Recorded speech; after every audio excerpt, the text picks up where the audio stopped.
Guys, I want you to remember before we get started that we are sponsored by SeatGeek. Yes, SeatGeek is now officially sponsoring Three Bold Takes. Guys, we are so glad to let you know that with your first purchase with SeatGeek, you get $20 off using our code Three Bold Takes.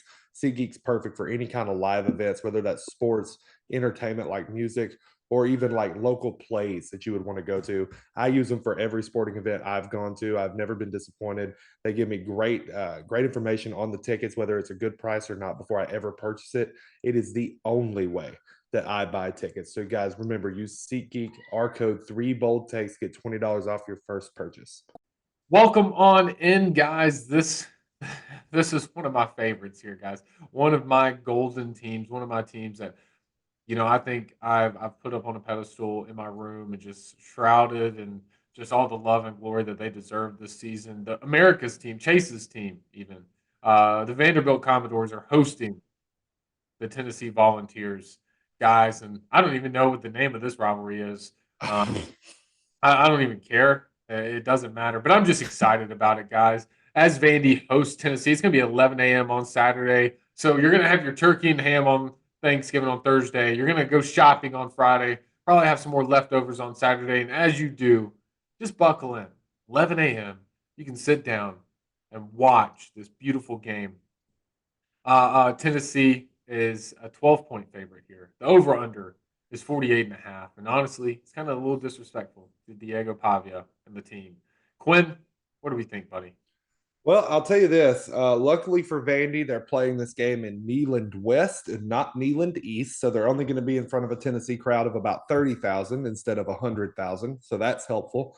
And then for number two, I couldn't tell you the name of this rivalry game. No one cares about this rivalry game. It is a rivalry game in name only. When you own over 80% of the victories in the rivalry game, it's not a rivalry game. I'm looking at you, Oklahoma State. Don't try to convince me Bedlam's a really good rivalry game. It's not. And this one falls under the same like category to me. Um, Look, Vandy can make some noise. Tennessee struggles in first halves of games, and I think that's just who they are at this point. They've done it in every single game of the season. So if Vandy comes out striking hot and heavy early, then Tennessee could be looking up and in trouble as Diego Pavia sits there in all of his glory, doing his little Superman actions and paying tribute to Johnny Manziel. But I, I think the Vandy train died when they got absolutely gobsmacked by South Carolina. That kind of ended the whole Vandy hype train thing a little bit for me. They played a derailed and dysfunctional LSU and lost that game. So, you know, if you couldn't strike LSU when they're a corpse on the ground, I don't know if you're really going to strike Tennessee when they know that they're in a situation that is one win, college football playoff. Here we come for the Tennessee Vols. One loss, and it's starting to look like maybe only two SEC teams get in. All of a sudden, we were talking about like a bunch of them and who's going to get left out. To they may only put two of these guys in at the end of the day. So we'll see when that time comes. But for the game itself, I'm going to say Vandy jumps out early, takes like I'm going to say 10-3 lead into the half. Tennessee hangs 17 to get the job done. Let's say 20 to 13 Tennessee at the end. So for this, here's what I noticed about Vandy. They're a team that cannot play from behind very well. So in order for them to have a chance to win this game, they're going to have to start hot and or rely on Tennessee starting slow, which they have done a lot this year. I could see a situation where if Vandy goes up 14-0, it may stay that way the whole game, where they stay up 14 or they stay up 10, or something along those lines. Because again, Vandy shines on ball control and just not letting you score points. Right? I mean, if you even look at like their games, Auburn's a great example. 17-7, low scoring game, ball control heavy game. They ended up winning that game. You look at Texas, 27-24. I mean, they held Texas to 27. That's a pretty good day for your defense if you're Vanderbilt. Obviously, they did beat Alabama, right? Now, the South Carolina game, that's a tough one. That is a really, really tough loss. And I'm there with you, Quinn. Hype train kind of died whenever they lost that game. Then they traveled to LSU and lost 24-17. So, what could have been a historic season for Vanderbilt over the past 5 weeks has turned into your pretty average Vandy team, right? Because if they lose this game, they're 6-6. Granted, their over/under win total at the beginning of the year was 3.5, so they crushed that out the water. So they killed expectations, but overall, an average season.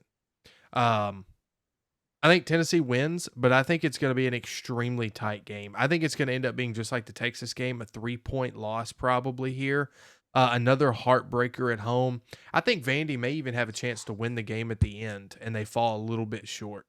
I just think Tennessee is overpowered in that regard.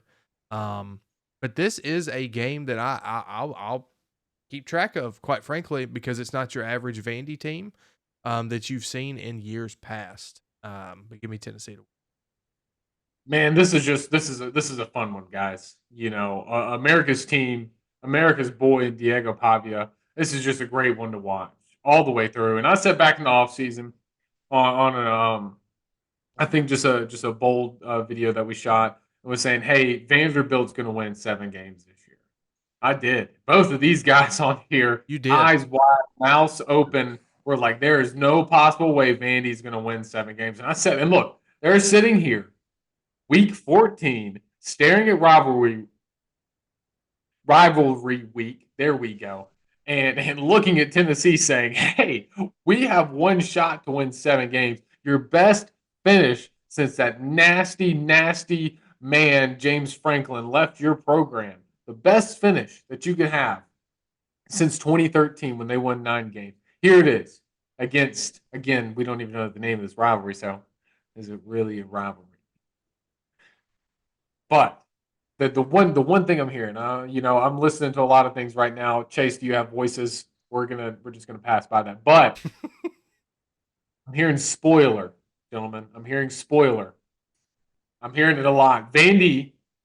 I mean, honestly, what do you have to play for? You're already going to a bowl game.